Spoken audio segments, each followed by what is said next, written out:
Pattaya is one of Asia's most famous tourist destinations, a place where cameras are as common as coconuts.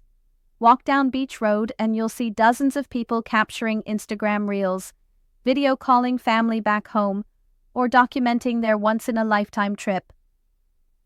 For many photographers and content creators, it's not about exploiting people. It's about preserving memories and sharing experiences. The double standard.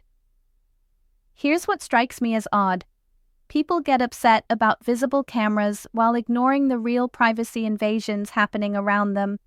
There are countless hidden spy cams, Ray-Ban Meta sunglasses secretly recording, and exploitative content creators asking, "How much?" on every corner. Yet somehow, the transparent documentation gets the backlash while the truly invasive stuff flies under the radar. When threats replace conversation. I was streaming with a female friend recently, camera focused entirely on her, no one else in frame. A guy approached from behind and threatened, "Hey, this ain't America.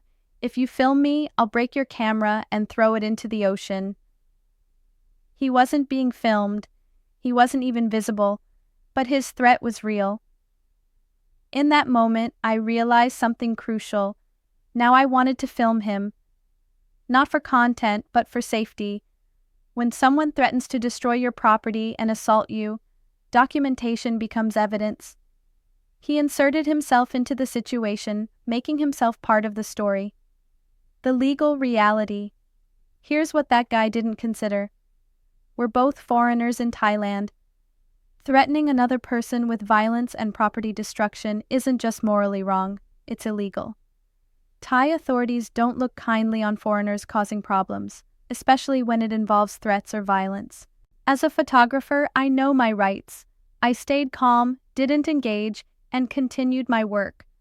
Because ultimately, documenting life in one of the world's most photographed places isn't a crime, but threatening someone certainly is.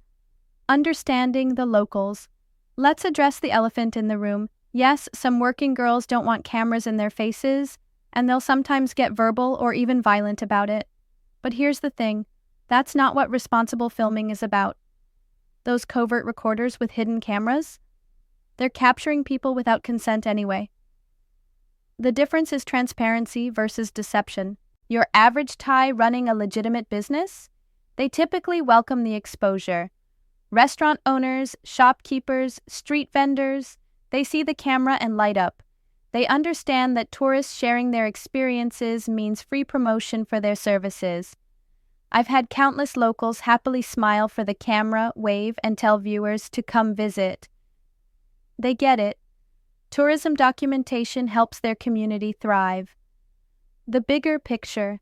Tourism thrives on documentation.